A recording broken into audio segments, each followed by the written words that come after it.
ساتھ بیٹھیں، دلوں کے برتنوں کو سیدھا کر کے رکھیں، اس لیے کہ جب بارش ہو رہی ہو اور برتن بندہ الٹا کر رکھ دے تو ایک بھی بارش کا قطرہ اس برتن میں نہیں جاتا۔ ہلکی سی بھی بارش ہو اور برتن سیدھے ہو تو اللہ کی رحمت کے بارش کے قطرے اس برتن میں آتے ہیں۔ دلوں کے برتنوں کو بھی ہم سیدھا کر کے رکھیں تو انشاءاللہ اللہ کی رحمت گھر سے بھی زیارت بھی فرمائیں اور بیان بھی فرمائیں۔ آپ تشریف لا رہے ہیں شیخ العرب والعجم امام الصلحاء حضرت مولانا پیر ذوالفقار احمد صاحب نقشبندی۔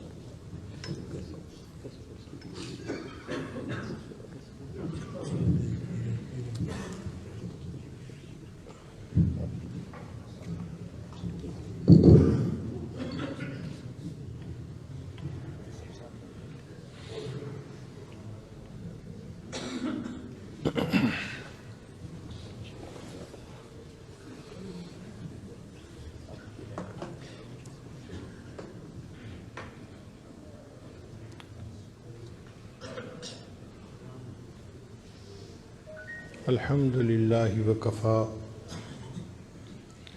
وسلام علی عبادہ الذین اصطفیٰ اما بعد اعوذ باللہ من الشیطان الرجیم بسم اللہ الرحمن الرحیم یوم لا ینفع مال ولا بنون الا من اتی اللہ بقلب سلیم۔ سبحان ربک رب العزت عما یصفون وسلام علی المرسلین والحمد للہ رب العالمین۔ اللہم صلی علی سیدنا محمد وعلی آل سیدنا محمد وبارک وسلم۔ یوم لا ینفع مال ولا بنون، قیامت کے دن نہ مال کام آئے گا نہ بیٹے کام آئیں گے، الا من اتی اللہ بقلب سلیم، جو شخص سنورا ہوا دل لایا وہ دل اسے کام آئے گا۔ انسان کی زندگی میں 3 دن بہت اہم ہوتے ہیں۔ جس دن بچہ دنیا میں پیدا ہوتا ہے اس دن شیطان بچے کو مس کرتا ہے۔ اگر کوئی نیک آدمی پاس ہو تو اس سے بچے کی تحنیک بھی کروانی چاہیے اور ایک کان میں اذان اور دوسرے میں اقامت بھی کروانی چاہیے، اس کی برکت ہوتی ہے بچے کو۔ اور دوسرا اہم دن وہ جب بندہ اس دنیا سے آخرت کے سفر پہ روانہ ہوتا ہے، موت آتی ہے۔ اللہ کرے کہ اس دن بھی کوئی اللہ کا ولی پاس ہو جو ہمیں کلمے کی تلقین کر دے، یاد دہانی کر دے۔ اور تیسرا اہم دن وہ جب سارے انسان اپنے رب کے سامنے قیامت کے دن کھڑے ہوں گے۔ یہ 3 دن ہماری زندگی کے بڑے اہم دن ہیں، اس لیے عیسیٰ علیہ السلام نے فرمایا تھا والسلام علیہ یوم ولدت و یوم اموت و یوم ابعث حیا۔ تو جو آیت مبارکہ پڑھی گئی اس میں تیسرے دن کا تذکرہ ہے کہ قیامت کے دن نہ مال کام آئے گا نہ بیٹے کام آئیں گے۔ یہ کیوں کہا گیا؟ اس لیے کہ اکثر لوگوں کو دھوکہ ہوتا ہے کہ مال سے دنیا کے کام سنور جاتے ہیں۔ بہت سارے کام سنورتے ہیں، ہر کام نہیں سنورتا۔ آپ خود سوچئے کہ مال سے انسان کتاب تو خرید سکتا ہے، علم تو نہیں خرید سکتا۔ مال سے انسان اچھا کھانا تو خرید سکتا ہے، اچھی صحت تو نہیں خرید سکتا۔ مال سے انسان کسی کی چاپلوسی کو تو خرید سکتا ہے، کسی کے دل کی محبت کو تو نہیں خرید سکتا۔ مال سے انسان اینک تو خرید سکتا ہے، بینائی کو تو نہیں خرید سکتا۔ تو دنیا میں بھی مال سے ہر کام نہیں ہوتا، اور آخرت میں تو کوئی کام ہی نہیں ہوگا مال سے۔ اور کچھ لوگوں کو بیٹوں کا بھی بڑا ناز ہوتا ہے، میرے 5 بیٹے ہیں، ایک مجسٹریٹ ہے، ایک ڈی سی او ہے، ایک فلاں ہے، ایک فلاں ہے، ایک فلاں ہے۔ تو مطلب یہ ہوتا ہے کہ مجھے کوئی بھی مسئلہ ہوا تو بیٹے کام آئیں گے۔ تو اللہ تعالیٰ نے فرما دیا کہ قیامت کے دن کوئی بیٹا کام نہیں آئے گا۔ پھر سوال پیدا ہوتا ہے کہ کیا چیز کام آئے گی؟ اللہ فرماتے ہیں الا من اتى اللہ بقلب سلیم، جو شخص سنورا ہوا دل لایا وہ دل اسے کام آئے گا۔ اس آیت مبارکہ سے پتہ چلتا ہے کہ اللہ تعالیٰ دلوں کے بیوپاری ہیں، بندے سے دل مانگتے ہیں، اے میرے بندے تو دل کو صاف کر کے میرے پاس آ جا تو میں تجھے قبول فرما لوں گا۔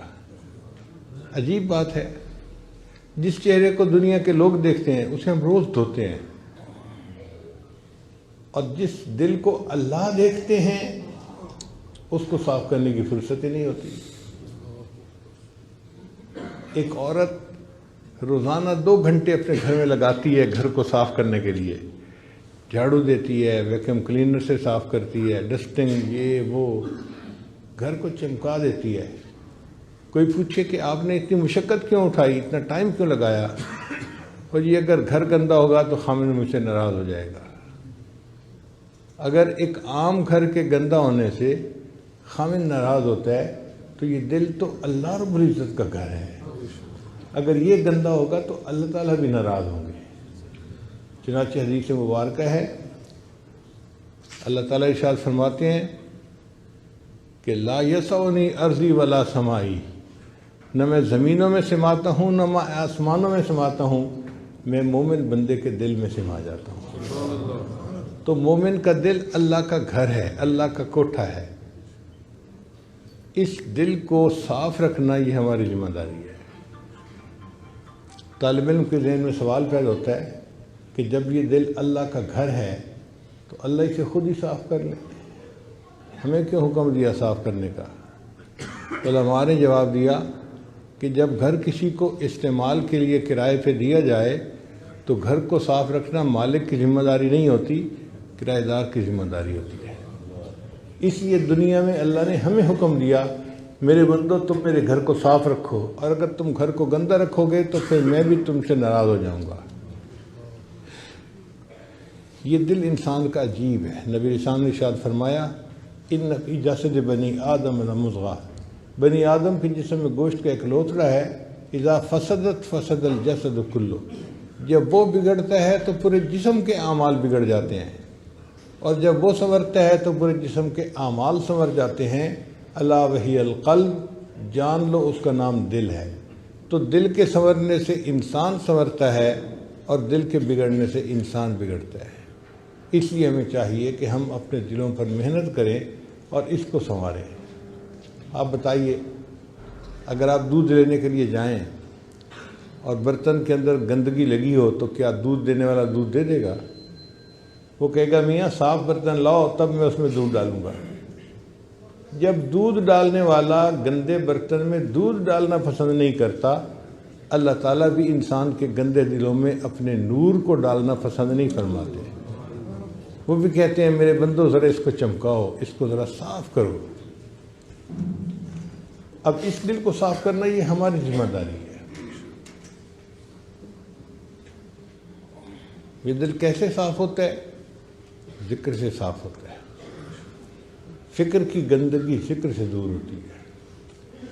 حدیث مبارکہ میں ہے کہ جب بندہ گناہ کرتا ہے تو دل پہ داغ لگ جاتا ہے، نیکی کرتا ہے تو دھل جاتا ہے وہ داغ، اور اگر پھر گناہ کرتا ہے تو اور داغ لگ جاتے ہیں، حتیٰ کہ داغ لگتے لگتے لگتے وہ دل بالکل ہی سیاہ ہو جاتا ہے۔ آج ہم اپنے دلوں کا جائزہ لیں تو ہمیں ایسے ہی نظر آئے گا کہ اتنے گناہ کیے کہ اب یہ دل سیاہ ہو گیا۔ پھر یہ دل سخت ہو جاتا ہے۔ جب ایک طویل مدت غفلت کی گزر جائے نا، اس کا نتیجہ یہ نکلتا ہے کہ دل سیاہ ہو جاتا ہے، دل سخت ہو جاتا ہے۔ زمین کا معاملہ بھی ایسی ہے، اگر کسی زمین پر کاشت نہ کی جائے لمبا عرصہ تو زمین سخت ہو کے بیکار ہو جاتی ہے۔ یہ دل کی زمین بھی ایسی ہے، اس پر محنت نہ کی جائے تو یہ غفلت کی وجہ سے دل سخت ہو جاتا ہے۔ بنی اسرائیل کے بارے میں اللہ فرماتے ہیں فَطَالَ عَلَيْهِمُ الْأَمَدُ فَقَسَتْ قُلُوبُهُمْ، ان پر ایک طویل مدت غفلت کی گزر گئی، ہم نے ان کے دلوں کو سخت کر دیا۔ تو غفلت کا لمبا عرصہ گزر جائے تو دل سخت ہو جاتا ہے، اور پھر اتنا سخت ہوتا ہے کہ پتھر سے بھی آگے نکل جاتا ہے۔ اللہ فرماتے ہیں ثم قست قلوبکم من بعد ذلک فہی کالحجارۃ او اشد قسوہ، یہ پتھر بلکہ پتھروں سے بھی زیادہ سخت ہو گئے۔ اور پھر دلیل دی فإن من الحجارۃ لما يتفجر منه الانہار، کہ پتھروں میں سے چشمے جاری ہو جاتے ہیں، اور بعض ایسے پتھر ہیں کہ جو اللہ کے خوف سے کانپ اٹھتے ہیں۔ وَإِنَّ مِنْهَا لَمَا يَهْبِطُ مِنْ خَشْيَةِ اللَّهِ، اے انسان جب تیرا دل پتھر ہوتا ہے یہ اللہ کے خوف سے نہیں کانپتا، یہ پتھروں سے بھی پرے پار ہو جاتا ہے، پتھر سے بھی زیادہ سخت ہوتا ہے۔ اب ہم سوچیں، ہم اپنے سینوں میں دل لیے پھر رہے ہیں یا اپنے سینوں میں سل لیے پھر رہے ہیں؟ ایک شخص حسن بصری رحمۃ اللہ کے پاس آیا، حضرت پتہ نہیں ہمیں کیا ہو گیا، ہمارے دل سو گئے۔ تو حسن بصری رحمۃ اللہ نے پوچھا بھئی کیا کہہ رہے ہو ہمارے دل سو گئے؟ کہنے لگا حضرت آپ درس قرآن دیتے ہیں، ہمارے دلوں پہ کوئی اثر ہی نہیں ہوتا اس کا۔ تو حضرت نے فرمایا اگر تمہاری یہ حالت ہے نا کہ درس قرآن سے دل پہ اثر نہیں ہوتا تو یہ نہ کہو دل سو گئے، بلکہ تم یوں کہو کہ دل مو گئے، مر گئے۔ اس نے حیران ہو کے پوچھا کہ حضرت کیا دل مر بھی جاتے ہیں؟ تو حضرت نے فرمایا ہاں، اگر کوئی بندہ سویا ہوا اسے جھنجھوڑا جائے وہ جاگ اٹھتا ہے، جو جھنجھوڑنے پہ نہ جاگے وہ سویا ہوا نہیں، وہ مویا ہوا ہوتا ہے۔ درس قرآن سنے بندہ اور پھر دل اثر قبول نہ کرے، یہ دل سویا ہوا نہیں، یہ دل مویا ہوا ہے۔ تو ہم اللہ سے یہ دعا کریں کہ اللہ ہمارے دلوں کو سنوار دے۔ اللہ نے قیامت کے دن دلوں کو دیکھنا ہے۔ ان اللہ لا ينظر الى صورکم ولا الى اموالکم، اللہ تعالیٰ نہیں دیکھتے تمہاری شکلوں صورتوں کو اور نہیں دیکھتے تمہارے مال پیسے کو، ولکن ينظر الى قلوبکم واعمالکم، اللہ تمہارے دلوں کو دیکھتے ہیں، تمہارے اعمال کو دیکھتے ہیں۔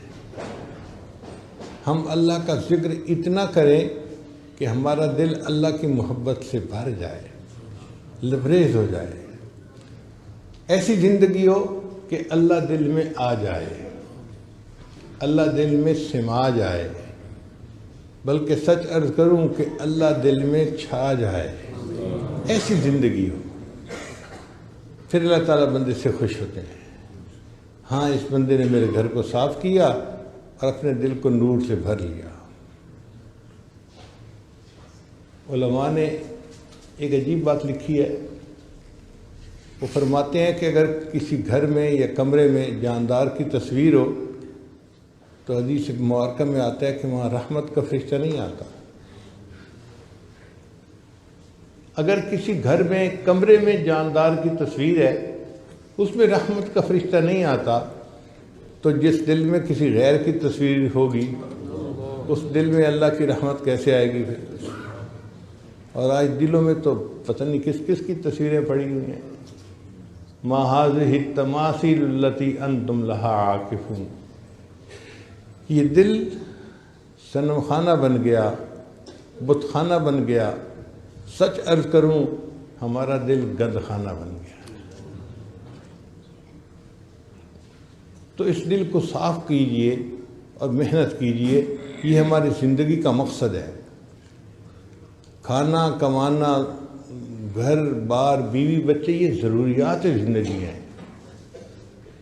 مقصد زندگی انسان کا اپنے دل کو سنوارنا ہے، تاکہ سنوار کے قیامت کے دن اللہ کے سامنے پیش ہو اور اللہ اپنے اس بندے سے راضی ہو جائیں کہ ہاں میرے بندے تو اپنے دل میں میری محبت کو بھر کے لایا ہے۔ قرآن مجید میں اللہ تعالیٰ ارشاد فرماتے ہیں ان اللہ اشتری من المؤمنین انفسهم واموالهم بان لهم الجنہ، اللہ نے ایمان والوں سے ان کی جانوں اور مالوں کو جنت کے بدلے خرید لیا ہے۔ اب ذرا طالب علم توجہ فرمائیں کہ اللہ نے یہ نہیں فرمایا کہ میں نے مومن کے جان اور مال کے بدلے جنت کو بیچ دیا ہے، اس لیے کہ بیچنے کی دو صورتیں ہوتی ہیں، یا تو بندہ حاجت مند ہوتا ہے، مجبور ہو کے گھر بیچ دیا، گاڑی بیچ دی، پلاٹ بیچ دیا، یا پھر اس کو زیادہ فائدے کی توقع ہوتی ہے۔ 50 لاکھ کا پلاٹ خریدا تھا، 2 کروڑ قیمت لگے، چلو جی بیچ دیتے ہیں۔ اور یہ دونوں صورتیں اللہ کے بارے میں ممکن ہی نہیں، نہ اللہ کو کوئی حاجت ہے، نہ اللہ کو کسی سے فائدے کی توقع ہے۔ اس لیے اللہ تعالیٰ نے بیچنے کا لفظ ہی نہیں لگایا۔ اللہ کیوں بیچے بھائی؟ بات ہی اور طرح سے کی کہ میں نے جنت کے بدلے میں مومن کے جان اور مال کو خرید لیا ہے۔ اب بات تو سمجھ آ گئی کہ خریدنے کا لفظ کیوں کیا، لیکن طالب علم کے ذہن میں ایک اور اشکال پیدا ہوتا ہے کہ بھئی انسان کے پاس ذرا بھی پیسے ہو نا فالتو، تو سب سے پہلی چیز جو وہ خریدتا ہے نا وہ اپنا گھر ہوتا ہے۔ سب سے پہلے گاڑی نہیں خریدتا یا کچھ اور نہیں خریدتا، گھر خریدتا ہے۔ جی کرائے سے جان چھوٹے، اپنا گھر ہونا چاہیے۔ تو جب اللہ تعالیٰ خریدنا چاہتے تھے تو دل کا تو کہیں تذکرہ ہی نہیں کیا۔ اللہ نے فرمایا کہ میں نے مومن سے ان کے جان اور مال کو جنت کے بدلے خرید لیا ہے، تو دل کا تذکرہ کیوں نہیں کیا؟ مفسرین نے اس کا بھی جواب لکھا۔ انہوں نے فرمایا کہ اللہ نے کہا میرے بندے تیرا دل تو میرے لیے وقف ہو چکا ہے، اور جو وقف کی جائیداد ہوتی ہے نا اس کی بیع و شراء کی اجازت نہیں ہوتی، وہ تو وقف ہے۔ اب دل تو تمہارا تھا ہی میرے لیے وقف، اس کے بعد تمہارے پاس جان اور مال بچا تھا، میں نے اس کو بھی جنت کے بدلے میں خرید لیا ہے۔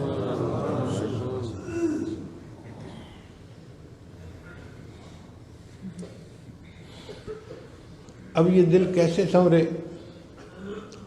اس دل کے اندر بہت دنیا بسی ہوئی ہے، مال کی محبت، اولاد کی محبت، بیوی کی محبت، پتہ نہیں کسی دوست کی محبت، یہ محبت، کتنی محبتیں ہیں جو اس دل میں بسی ہوئی ہیں، ان کو نکالنا پڑے گا۔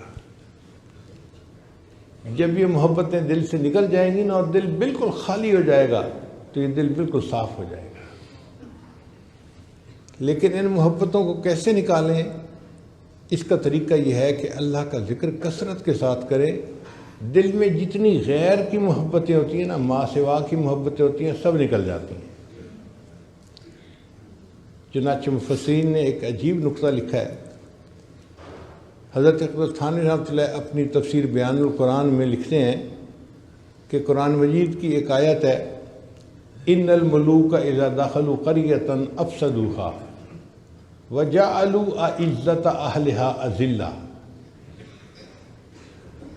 ملکہ بلقیس کو جب سلیمان السلام کا پیغام پہنچا تو اس نے اپنے MNAs جو تھے ان سے مشورہ کیا کہ مجھے کیا کرنا چاہیے، تو انہوں نے جواب دیا فانظری ماذا تأمرین، ملکہ صاحبہ قدم بڑھائیے، ہم تمہارے ساتھ ہیں۔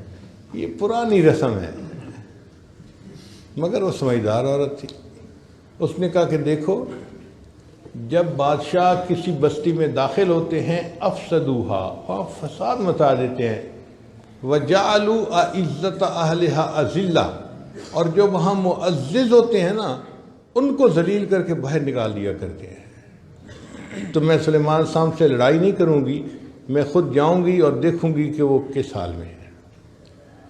تو حضرت تھانوی رحمۃ اللہ فرماتے ہیں یہ تو اس آیت کے ہیں ظاہری معنی، مگر اس میں ایک بہترین تمثیل بھی موجود ہے۔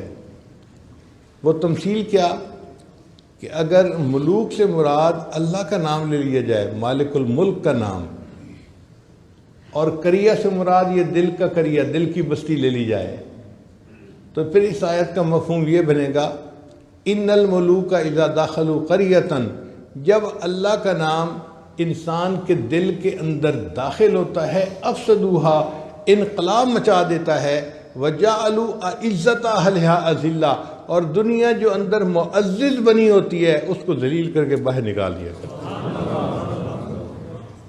تو اللہ کا ذکر کثرت سے کرنے سے دل کے اندر سے ما سوا کی محبتیں نکل جاتی ہیں اور انسان کا دل اللہ کی محبت کے لیے خالی ہو جاتا ہے۔ چنانچہ حضرت اقدس تھانوی رحمۃ اللہ کے خلیفہ تھے حضرت خواجہ مجذوب رحمۃ اللہ علیہ، انہوں نے ایک شعر کہا وہ حضرت تھانوی رحمۃ اللہ کو اتنا پسند آیا کہ فرمایا اگر میں صاحب استطاعت ہوتا تو 1,00,000 روپیہ اس شعر کے کہنے والے کو انعام کے طور پہ دے دیتا۔ یہ وہ زمانہ تھا جب استاد کی تنخواہ 2 روپے اور 3 روپے ہوتی تھی۔ آپ سوچئے جب 2 روپے اور 3 روپے مہینے کی تنخواہ ہو تو 1,00,000 روپے کی کیا قیمت ہوگی؟ تو حضرت نے فرمایا کہ میں ان کو 1,00,000 انعام دے دیتا۔ اور وہ شعر کیا تھا؟ بہت مختصر۔ انہوں نے کہا ہر تمنا دل سے رخصت ہو گئی، ہر تمنا دل سے رخصت ہو گئی، اب تو آ جا اب تو خلوت ہو گئی۔ تو اللہ یہی چاہتے ہیں کہ میرا بندہ خلوت پیدا کر لے اپنے دل میں، پھر میں اس کے دل میں اپنا بسیرا کر لوں گا۔ ہم بیت اللہ کو بیت اللہ کیوں کہتے ہیں؟ کیا اللہ تعالیٰ وہاں رہتے ہیں؟ نہیں، اللہ تعالیٰ کی تجلیات ذاتیہ کا وہاں پر ورود ہوتا ہے، اس لیے اس کو بیت اللہ کہتے ہیں۔ تو جب مومن اپنے دل کو سنوارتا ہے نا تو مومن کے دل پر بھی اللہ تعالیٰ کی تجلیات وارد ہوتی ہیں۔ کتنی بڑی نعمت ہے! اور یہ چیز کوئی عام سی نہیں ہے، معمولی سی بات نہیں ہے، یہ اللہ کی بڑی نعمت ہے کہ کسی جگہ پر اللہ کی تجلی آئے۔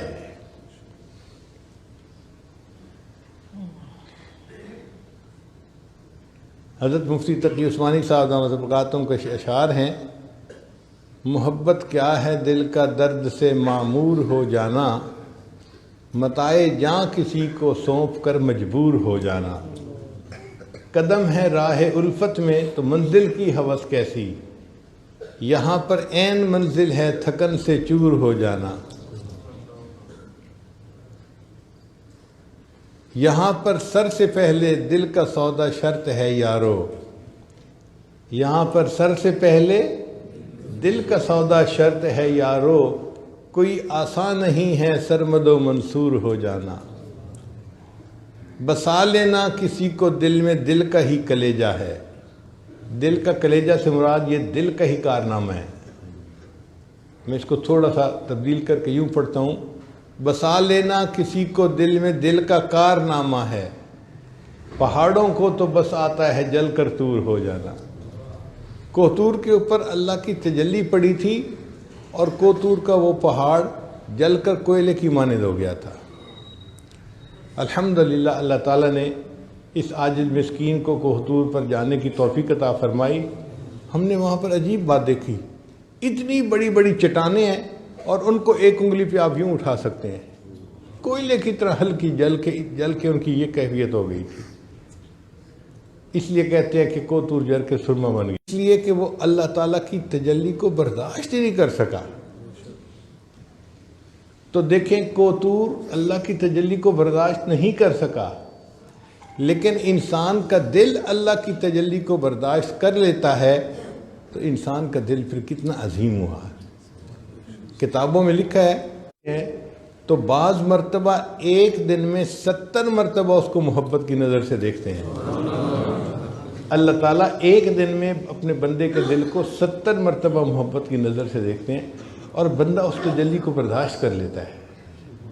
یہ انسان کو اللہ نے کمال دیا ہے اور کسی چیز میں یہ کمال نہیں ہے۔ اس لیے انسان کا دل جو ہے یہ عظیم ہے۔ فرشتے بھی حیران ہوتے ہیں انسان کی عظمت کو دیکھ کے کہ یہ کیسا عظیم انسان ہے، اللہ کی تجلی کو برداشت کر جاتا ہے۔ اور جب دل اللہ کی محبت سے بھر جاتا ہے نا پھر اعمال کرنے آسان ہو جاتے ہیں۔ آج تو ہم نمازیں پڑھتے پھرتے ہیں نا جیسے بیگار ہوتے۔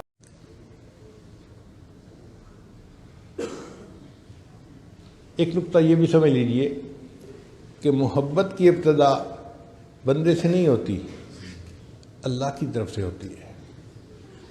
جب بھی کوئی بندہ اللہ سے محبت کرتا ہے نا اس کا مطلب یہ کہ اللہ نے اس سے محبت کی، اب یہ اللہ سے محبت کر رہا ہے۔ یحبہم ویحبونہ، اللہ قرآن میں فرماتے ہیں کہ اللہ ان سے محبت کرے گا، وہ اللہ سے محبت کریں گے۔ تو اللہ کی طرف سے محبت پہلے ہوتی ہے اور بندے کی طرف سے بعد میں ہوتی ہے. تو اگر ہم اللہ سے محبت کر رہے ہیں تو ابتدا کدھر سے ہوئی؟ اگر اللہ نہ چاہتے تو ہم پتہ نہیں کہاں بھٹک رہے ہوتے. اگر یہ نعمت ملی ہے تو عنایت کی نظر کس کی ہوئی؟ اللہ کی ہوئی. کسی شاعر نے عجیب اشعار کہے ہیں، بے خود کیے دیتے ہیں انداز حجاب آنا، آ دل میں تجھے رکھ لوں اے جلوے جانانا.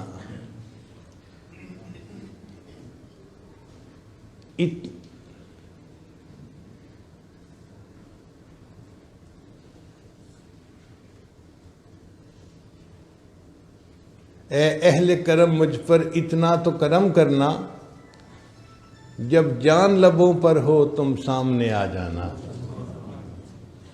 پھر اگلا شعر بڑا عجیب ہے، کیوں آنکھ ملائی تھی کیوں آگ لگائی تھی. جب کسی سالک کے اوپر قبض کی کیفیت طاری ہو نا اور کچھ کیفیات نہ محسوس ہو رہی ہوں، اس وقت اس شعر کو پڑھے بندہ تنہائی میں بیٹھ کے تو عجیب مزہ آتا ہے. کیوں آنکھ ملائی تھی کیوں آگ لگائی تھی، اب رخ کو چھپا بیٹھے کر کے مجھے دیوانہ.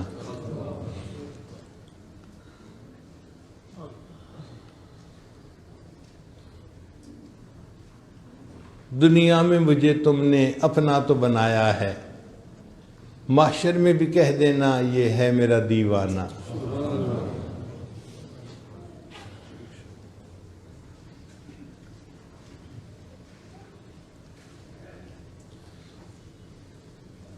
کیا لطف محشر میں شکوے کیے جاؤں، کیا لطف محشر میں شکوے کیے جاؤں، وہ ہنس کے کہے جائیں دیوانہ ہے دیوانہ.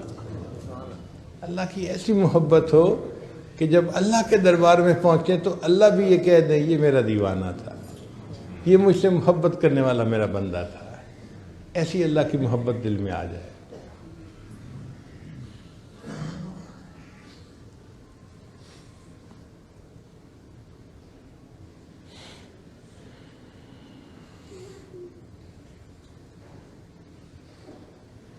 جن کو اللہ سے محبت ہوتی ہے نا، وہ پھر اللہ کے لیے ہر سب کچھ قربان کرنے کے لیے تیار ہوتے ہیں، سب کچھ قربان کر دیں. ان کے اوپر آزمائشیں آتی ہیں، مشقتیں آتی ہیں، لیکن وہ اس کو محبوب کی طرف سے عطیہ سمجھتے ہوئے خوش ہو کے قبول کرتے ہیں. ان کی زبان پہ شکوے نہیں ہوتے.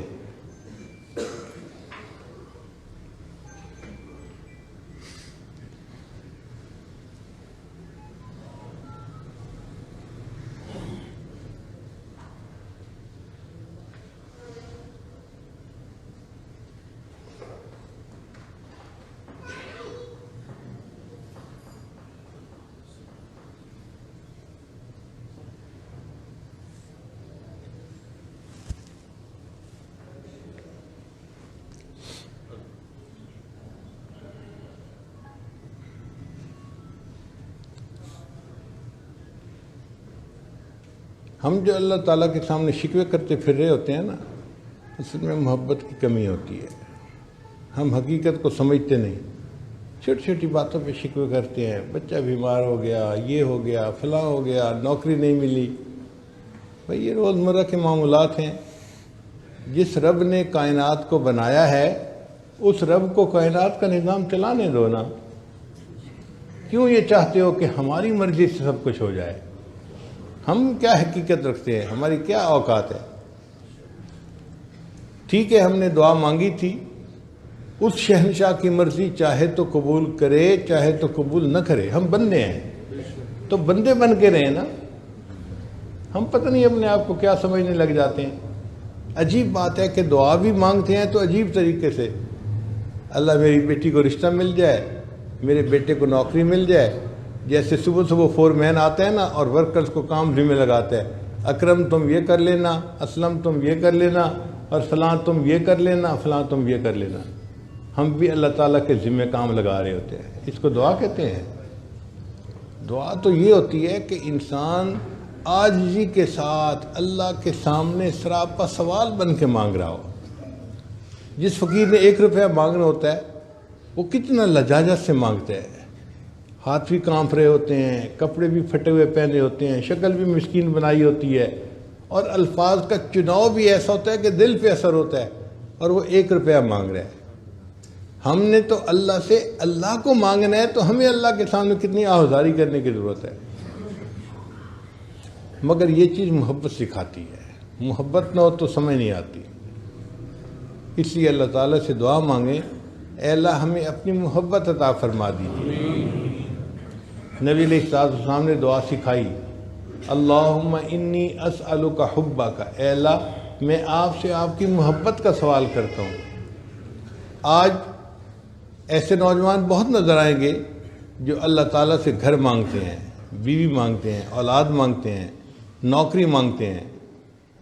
ایسے نوجوان بہت کم نظر آئیں گے جو رات کے اندھیرے میں اللہ کے سامنے بیٹھے رو رہے ہوں، اے اللہ میں آپ سے آپ ہی کو چاہتا ہوں، مجھے اپنی محبت عطا کر دیجیے، میرے دل کو اپنی محبت سے بھر دیجیے.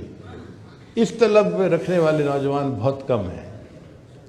اس لیے ہمیں چاہیے کہ ہم اللہ کے طالب بنیں اور اللہ سے اللہ کی محبت مانگیں.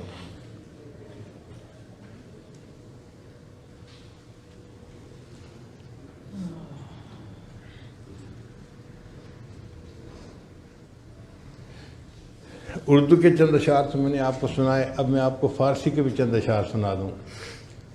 یہ اشعار ہیں امیر خسرو رحمۃ اللہ علیہ کے، لیکن کیا غضب کے اشعار ہیں کہ انسان حیران ہو جاتا ہے. جان ز تن بردی و در جانی ہنوز، اے محبوب آپ نے میرے بدن سے جان تو نکال دی اور خود میری جان بن کے رہ گئے. جان ز تن بردی و در جانی ہنوز، درد ہا دادی و درمانی ہنوز. اے محبوب آپ نے مجھے درد تو عطا کی، مگر اس کے درد کی دوا بھی تو آپ خود ہی ہیں. آشکارا سینہ بے شگافتی، اے محبوب آپ کے پلکوں کے تیر نے میرے سینے کو چیر کے رکھ دیا. آشکارا سینہ بے شگافتی، ہم چنا در سینہ پنہانی ہنوز. اور اس چیرے ہوئے سینے میں اے محبوب آپ ہی تو چھپ کے بیٹھے ہوئے ہیں. ملک دل کر دی خراب از تیغ ناز، اے محبوب آپ نے ناز کی تلوار سے میرے دل کے ملک کو خراب کر دیا. خراب سے کیا مراد؟ پہلے دنیا کی محبت تھی، بیوی کی محبت تھی، فلاں کی محبت تھی، فلاں کتنی محبتیں تھیں، دل آباد تھا. تیرے ناز کی تلوار ایسی چلی کہ سب محبتیں دل سے نکل گئیں، تو دل تو ویران ہو گیا نا. ملک دل کر دی خراب از تیغ ناز، و اندری ویران سلطانی ہنوز. اور اس ویرانے میں اے محبوب ابھی بھی حکمرانی تو آپ ہی کی ہے تو یہ ویرانہ، لیکن اس ویرانے میں حکمرانی کس کی ہے؟ اور آخری شعر تو بہت ہی لاجواب ہے. فرماتے ہیں قیمت خود ہر دو عالم گفتئی، اے محبوب آپ نے اپنے وصل کی قیمت 2 عالم رکھی ہے کہ دنیا اور آخرت کی کوئی خواہش نہیں ہونی چاہیے. قیمت خود ہر 2 عالم گفتئی، نرخ بالا کن کے ارزانی ہنوز. اے محبوب قیمت بڑھا دیجئے، آپ نے تو بہت سستی قیمت لگائی ہے، میں اس سے زیادہ قیمت دینے کے لیے تیار ہوں.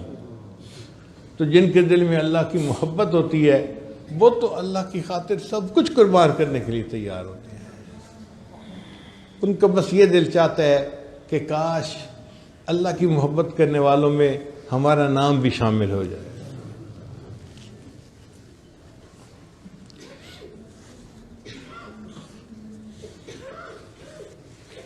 جو اللہ سے محبت کرتے ہیں نا، پھر اللہ بھی ان سے محبت کرتے ہیں.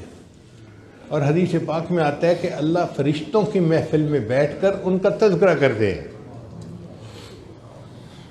فرشتوں کی محفل میں تذکرہ کرتے ہیں، میرا یہ بندہ دیکھو نوجوان بیوی پاس ہے، اگر چاہتا تو اس کے ساتھ وقت گزار سکتا تھا، لیکن یہ وضو کر کے مصلے پہ کھڑا ہوا تہجد پڑھ رہا ہے، مجھے اس بندے کی محبت پہ بہت ناز ہے۔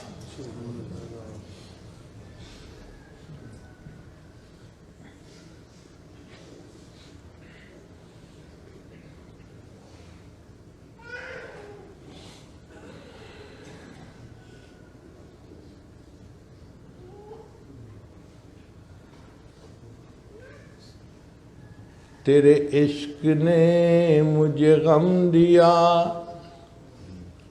تیرے عشق نے مجھے غم دیا، میرے غم کی عمر دراز ہو۔ یہ نہیں کہا کہ غم ختم ہو جائے، تیرے عشق نے غم دیا، اللہ میرے غم کی عمر دراز ہو جائے۔ تیرے عشق نے مجھے غم دیا، میرے غم کی عمر دراز ہو۔ وہ مقام آئے میرے خدا، میرے عشق پہ تجھے ناز ہو۔ ایسی کیفیت آ جائے اللہ کہ میرے عشق پہ آپ کو ناز ہو کہ میرا یہ بندہ مجھ سے کتنی محبت کرتا ہے، اور آپ فرشتوں کی محفل میں تذکرے کریں۔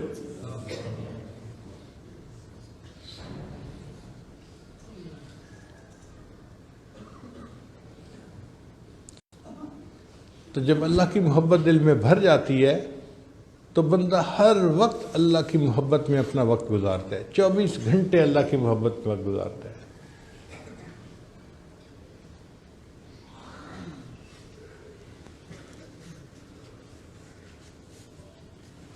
ایک بزرگ تھے حضرت شبلی رحمۃ اللہ علیہ،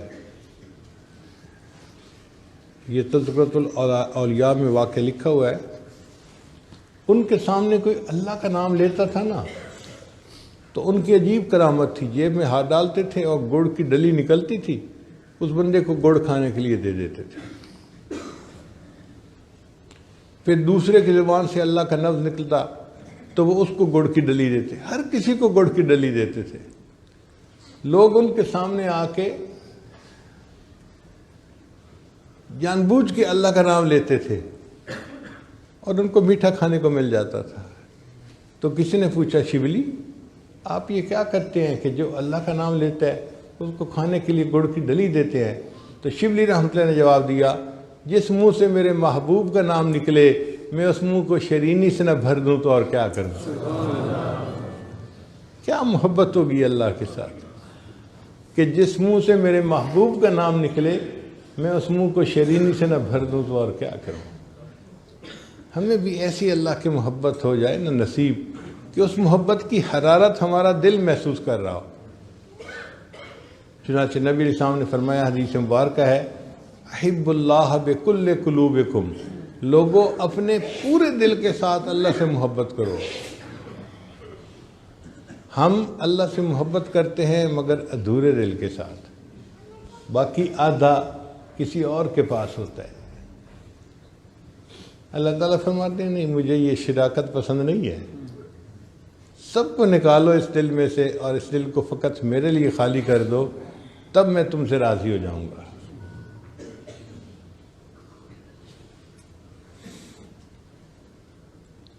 ایک شاعر تھے، انہوں نے عربی زبان میں کچھ اشعار کہے اللہ کی محبت میں۔ اردو فارسی سن لی تو اب ذرا عربی بھی سن لیجئے۔ واللہ ما طلعت شمس ولا غربت الا وانت فی قلبی ووسواسی۔ اے محبوب اللہ کی قسم، نہ کبھی سورج طلوع ہوا نہ کبھی سورج غروب ہوا مگر میرے خیالوں میں تو ہی تو بسا ہوا تھا۔ واللہ ما طلعت شمس ولا غربت الا وانت فی قلبی ووسواسی،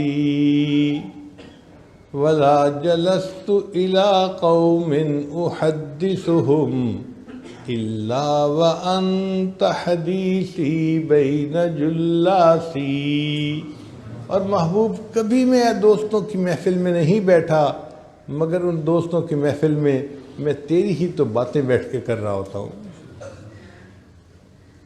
ولا ہممت بشرب الماء من عطش الا رأیت خیالا منک فی الکأس، اور محبوب سخت پیاس کی حالت میں کبھی میں نے پانی کا پیالہ نہیں پیا مگر اس پانی کے پیالے کے اندر میں آپ کی تصویر ہی تو دیکھ رہا ہوتا ہوں۔ کیفیت ہی ہو جاتی ہے بندے کی۔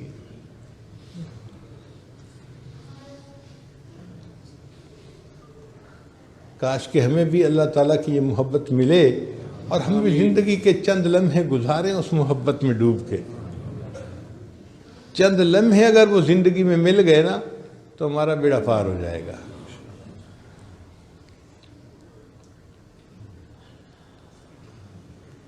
چنانچہ علماء نے لکھا ہے کہ اگر کوئی بندہ محبت کے ساتھ ایک مرتبہ اللہ کا نام لے، محبت کے ساتھ ایک مرتبہ اللہ کا نام لے، اس عمل کی وجہ سے یہ بندہ کبھی نہ کبھی جہنم سے نکال کے جنت میں بھیج دیا جائے گا۔ ایک مرتبہ جس نے زندگی میں محبت سے اللہ کا نام لیا۔ اب ذرا آپ بھی محبت سے اللہ کا نام کہہ کے دیکھیے، اللہ اللہ اللہ۔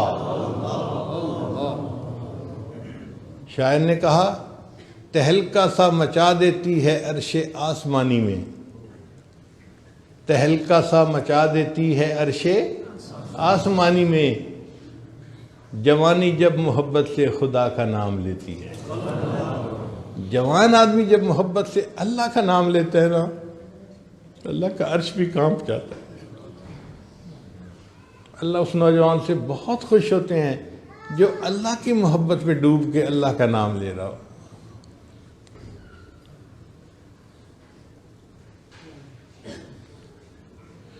حضرت خواجہ غلام فرید رحمۃ اللہ علیہ کا پنجابی زبان کا کلام ہے، وہ بھی سن لیجئے۔ فرماتے ہیں ہور کہانی مول نہ بھانی، اور کوئی کہانی مجھے اچھی نہیں لگی۔ ہور کہانی مول نہ بھانی، الف ہی کو ہم بس و میاں جی، اے میاں جی مجھے ایک اللہ کافی ہے، اس کے علاوہ کوئی کہانی مجھے اچھی نہیں لگتی۔ ہور کہانی مول نہ بھانی، الف ہی کو ہم بس و میاں جی، بیتے دی میں کلوڑ نکائی۔ الف سے اللہ، بس مجھے الف کی ضرورت ہے، اس کے علاوہ جس کو ہم ما سوا کہتے ہیں نا اس کو وہ بیتے کہہ رہے ہیں کہ مجھے بیتے کی کوئی ضرورت نہیں ہے۔ ہور کہانی مول نہ بھانی، الف ہی کو ہم بس و میاں جی، بیتے دی میں کلوڑ نکائی، الف لے دل کھس و میاں جی، اے میاں جی الف اللہ نے تو مجھ سے میرا دل ہی چھین لیا ہے۔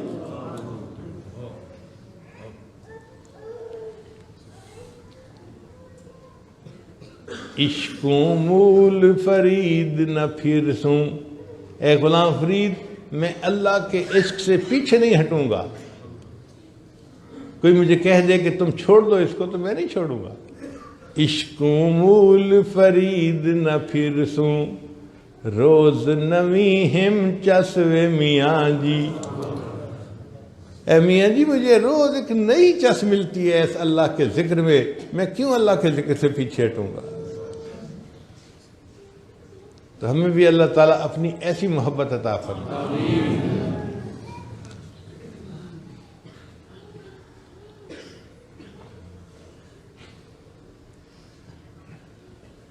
امام غزالی رحمۃ اللہ نے لکھا ہے کہ قیامت کے دن اللہ تعالیٰ ایک فرشتے کو فرمائیں گے اعلان کرو کہ مجھ سے محبت کرنے والے کہاں ہیں؟ تو فرشتہ اعلان کرے گا اللہ سے محبت کرنے والے عرش کے قریب ہو جائیں۔ تو کھربوں کھربوں کھربوں لوگ ہوں گے وہ اللہ تعالیٰ کے عرش کے قریب ہو جائیں گے۔ فرشتہ پوچھے گا بھئی تم اللہ سے محبت کرنے والے ہو، اس کی دلیل کیا ہے؟ وہ کہیں گے کہ ہم تو دنیا میں اللہ کی محبت میں زندگی گزارتے تھے، ہم جماعت میں وقت لگاتے تھے، ہم ذکر مراقبے کرتے تھے، ہم تو ختم نبوت کے لیے کام کرتے تھے، ہم تو فلاں کے لیے زندگی گزارتے تھے، پوری زندگی ہم نے اس لیے گزار دی، تو ہم تو اللہ سے محبت کرنے والے ہیں، اس لیے رات کے آخری پہر میں ہم اٹھ کے تہجد پڑھتے تھے اور اللہ کے سامنے دامن پھیلا کے بیٹھتے تھے، ایک ایک سنت پر محبت کے ساتھ عمل کرتے تھے۔ میں نے اپنے بیٹے کو حافظ بنایا، ایک بیٹے کو عالم بنایا، بیٹی کو عالمہ فاضلہ بنایا، پوری اولاد کو دین میں نے پڑھنے کے لیے لگا دیا، یہ میری اللہ سے محبت کی دلیل ہے۔ تو جب وہ یہ کہیں گے تو فرشتوں کو اللہ فرمائیں گے میرے فرشتوں یہ سچ کہہ رہے ہیں کہ انہوں نے اپنا سب کچھ دین کے لیے لگا دیا اور یہ میرے انتظار میں، میرے دید کی انتظار میں یہ زندگی گزار کے آئے، اب ان کو کہہ دو کہ مجھے ان سے حساب لیتے ہوئے حیا آتی ہے، یہ جاؤ دنیا، یہ جنت میں بلا حساب داخل ہو جائیں۔ تو جو اللہ سے محبت کرنے والے ہوں گے اللہ ان سے حساب کتاب نہیں لیں گے۔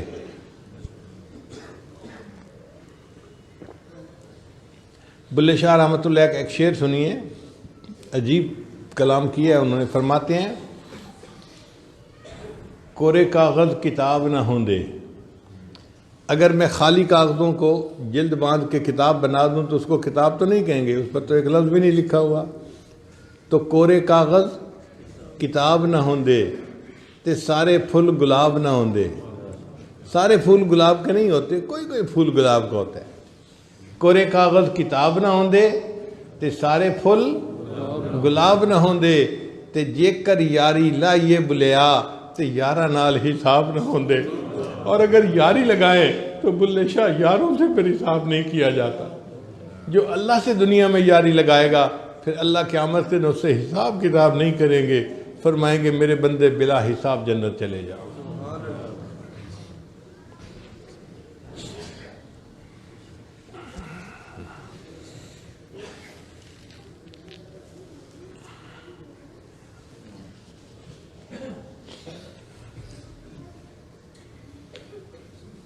مسجد کا جو نام ہے مسجد مولانا احمد علی لاہوری، تو یہ بزرگ بھی وہ تھے جو اللہ سے محبت کرنے والے تھے۔ آج دیکھو اللہ نے ان کا نام بھی جو ہے نا وہ سلامت رکھا ہوا ہے اور ان کا کام بھی سلامت رکھا ہوا ہے۔ ہم نے کتابوں میں پڑھا کہ حضرت لاہوری رحمۃ اللہ علیہ کثیر البکا تھے۔ کثیر البکا کا مطلب اللہ کا خوف غالب رہتا تھا اور بڑا جلدی آنکھوں سے آنسو آ جاتے تھے، بہت جلدی رو پڑتے تھے، تو کثیر البکا تھے۔ تو کتابوں میں پڑھا کہ خواب میں کسی کو نظر آئے اور اس کو بتایا کہ جب میری اللہ کے سامنے پیشی ہوئی تو اللہ نے مجھے فرمایا احمد علی تم اتنا کیوں روتے تھے؟ احمد علی تم اتنا کیوں روتے تھے؟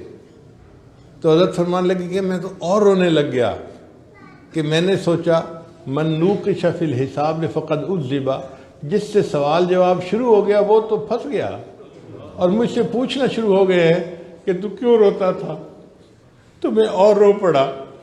تو اللہ نے فرمایا احمد علی تم آج بھی رو رہے ہو، آج تو تمہارے انعام کا دن ہے، ہم نے تمہاری بھی بخشش کر دی، اور جس قبرستان میں تمہیں دفن کیا گیا قبرستان کے سارے موتا کی بخشش کر دی۔ تو اللہ سے محبت کرنے والا بندہ جس قبرستان میں دفن ہو جائے قبرستان کے تمام مردوں کی بخشش کا ذریعہ بن جاتا ہے۔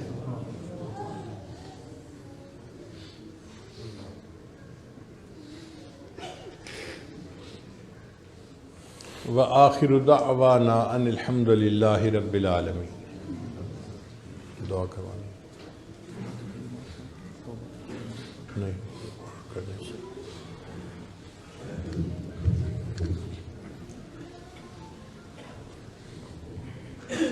دعا کر لیجیے۔ سبحان ربی الاعلی الوہاب، اللہم صلی علی سیدنا محمد